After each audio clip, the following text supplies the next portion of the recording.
Okay, we're here at this time to present the contract for the south parking lot. And we'd like to have share a few moments with the contractor and the architect and have a small Q&A and maybe an explanation of history behind the project and what it might entail moving forward. So at this point in time, I would like to introduce Belinda Roller. Thank you. Okay, so as you know, we just received bids for this project. A brief recap on how we got to this point. The addition on the library that was completed in 08-ish had obviously a lot of work done on the library. And when we submitted for permit for this project, the city engineers were wondering about the effect on the stormwater with the addition and detention, and we were not technically required to provide any detention for the addition because the property size was small enough that you were not required to do it. But it was always at least the intent of the library to do whatever they could to alleviate any burden on the system that the library might have. And obviously, you're pretty much landlocked here, so you know, in order to put detention in a traditional sense, it would involve taking parking away, which would mean park, which is not good. So in the years that have progressed since then, with the development of permeable paver systems, they've kind of come a long way. We started looking into the option of putting in permeable pavers for the parking lots. First one being the north parking lot, which was done last fall, right? Yeah. Yeah. And that one of the issues that was a problem out there was standing water in the parking lot. I know that patrons and staff had issues with standing water. And when we put that paving system in, I distinctly remember a phone call from Annette following week to say, it's raining and there's no water. So I think that has been a great success. And so the thought was that we would do that first, and everything went well, that we would look at doing the same on the south lot.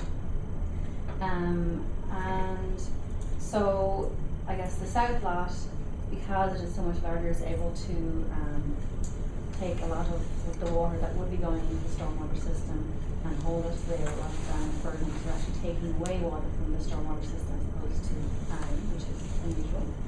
So we've gone through permitting with the city, and actually I brought the letter from the engineers with me today, and they have essentially, the city engineer Christopher Burke has essentially given their blessing for the project, and the only question they have is making sure that the water from the system in no way can cross-contaminate with the potable water within the building, which of course will not happen, but we will definitely confirm that. They just want something to have in their file, essentially.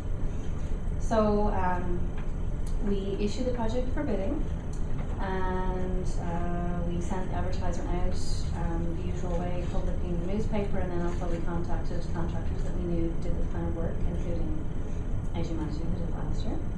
And we received, I have a letter of recommendation, and we had 7 bidders of record, and we received 6 bids, and we put the tabulation together. The budget estimate that we had for this project, for everything included, for what the contractor's amount would be, was about $380,000, and that was our low bid, which was with AG Maggio, which included, or sorry, I should say, base bid was $306,000, and then we had 2 alternates. The first alternate was to put permeable pavers in the front plaza area, which is $26,000. And then we also had a second alternate to see what it would be if we were not to install the irrigation system, which was part of the intent, so that you wouldn't have to have a hose for watering the plants on the south side.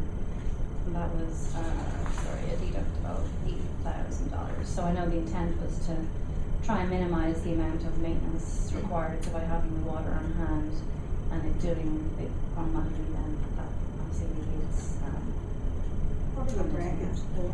a negative, sorry. So 8,000 is a deduct of 8,000. There would be a deduction if we chose not to do the rainwater Right. harvesting. So the recommendation. Irrigation system. Irrigation Correct. system, I'm sorry, We Kurt. still do the rain harvest. Okay. Thanks. So basically, the way I have the number for 332,000 is to include the permeable pavers in the plaza, but and also include the irrigation, not to deduct that. So that comes to $332,000. Note in that there is also a $40,000 allowance, which hopefully we'll be able to get most of that back, but we always build in allowance, you know, for any unforeseen. So for example, when we take the dirt up, if we have any unsuitable soils, they to remove that. It's hard to quantify that ahead of time, and sometimes if you don't, the contractor might build in a large dollar value. So We didn't have an Yeah. issue with the soil when we did the reconstruction on the library, so I would hope. that we- correct, yes, Yeah. but we always put in there just in case. Understood. So what should that answer your question? Fully. Thank you very much for that, Belinda. Steve, I believe you had a question for Ed from Aquascapes. Yeah, I'd like to get an explanation of how that works with the water underground. I get this vision of like a swimming pool, hole in the ground, Right. And it's like caught up in the clay and everything else, and it'll never go away. And then the next time the rain, it just keeps building up, and it starts rolling over. And Sure, exactly. Well, what we have there's a multi-tiered approach to it. So we have the overall subbase has been cut out deeper for permeable pavers. And what we do is we put down a geotextile, and then there's going to be an open graded rock that goes down as the sub base. So we have about a 35 to 40% void space ratio in that aggregate. So depending upon how thick that aggregate goes down, we could store a specific volume of rainwater inside of there. Now, what we also have coupled up with this is the rainwater capture system is down at the lowest portion. So we have this big void space of gravel in between. And then as the rainwater falls through it, it gets pre-filtered through all this rock and gravel. And then because of the slope of the driveway, in the lowest corner, as that water goes through all the gravel bed, which is going to help cleanse it and aerate it and everything, it's going to go into a subterranean underground reservoir. And it's comprised of what we call aqua blocks. These blocks have a 97% void space ratio, so it's a huge, basically open area, and they're made out of 100% recycled polypropylene. So it's old battery cases that have been recycled, and then they're injection molded into these tanks. And they come in modular pieces, so they're flat panels, and we build them directly on site. So the nice thing about that is, from a sustainability standpoint, there are a lot of people out there that put in underground tanks. But when you ship a 15,000 gallon tank, I mean, you're shipping air basically. It's going to take up a whole semi truck, and they're usually coming from a great distance. These are made over in Iowa, and a 15,000 gallon system is going to fit on basically a small truck. It's not even going to be a big semi truck. It comes here locally, then we have local laborers, that are going to put this tank together. And inside of it, there's internal structures. These internal weir pieces inside of it will give us a higher load rating. So when we're doing parking lots, we're going to put in more of these plates internally. So we actually have H20 loading, which would be we could drive an 80,000 pound vehicle over literally just a plastic crate, which kind of is kind of a scary thought, but we've been doing it for many, many years, and it's all upon the design of it. So it works on compression. So, and what I mean by that is the tighter we backfill it and the more soil and everything you put on top of it, it just compresses this cube into this little block. And then we have the rubber liner that goes around that. So the rubber liner is actually what holds the water in place. So we basically just create a big underground void space, and it's like a big honeycomb.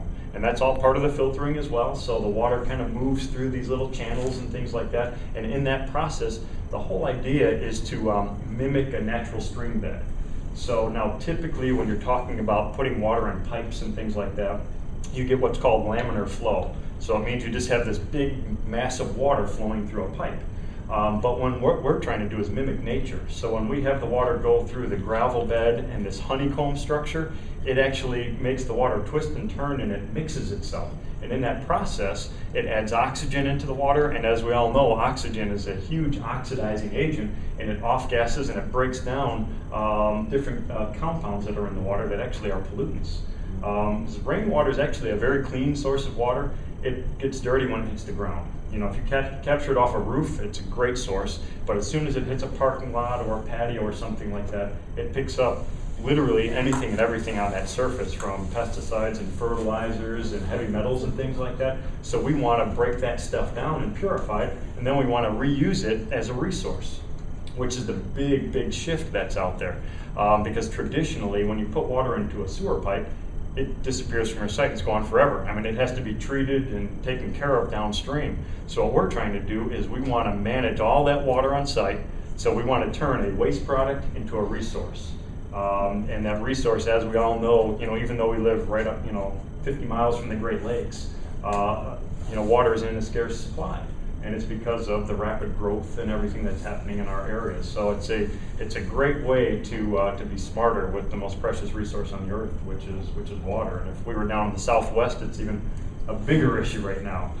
So our main issue here in the Chicagoland area is stormwater management.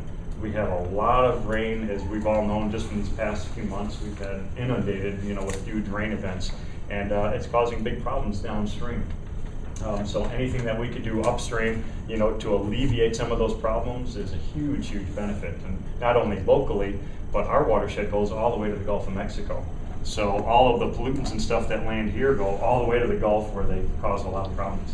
If you could give us an idea of what the progression of the project might be, and maybe the minimization of patron inconvenience. It is to try to do half the lot at a time, try to keep the area clean. We'll do most of our breaking along the area where adjacent to where the cars and the public are going to be parking and coming in, try to get that area done in the mornings before they start coming into the lot. There's going to be a little bit of dust and just noise and inconvenience from that alone. Try to minimize the public, try to do that kind of morning hours before they come and go. If you do take the alternate up by the door, the same thing would have to apply there as well. Just try to do our breaking up there in the morning early before they get in, so we're kind of cleaned up and allow them egress in and out of the building. And keep them a walk path area. It's going to be construction. Most people understand it. It's just keep it clean, so that dirt doesn't get tracked in and out of the building. It doesn't get tracked in and out of their cars. The biggest item is going to be the main entrance drive. Right now it's single lane in, single lane out. We'll have to put a sign out there, just put some signage up, kind of informing the public that it is a single lane drive. Just don't come wheeling around the corner and expect to pull right on in, because somebody else might be coming on out. It's similar to how we felt for the addition. Did you have that like for the addition? The addition, I think we kept them both open all the time. I don't think it was single lane, was it? I forget. The parking lot was Been a completely while. closed on the south side.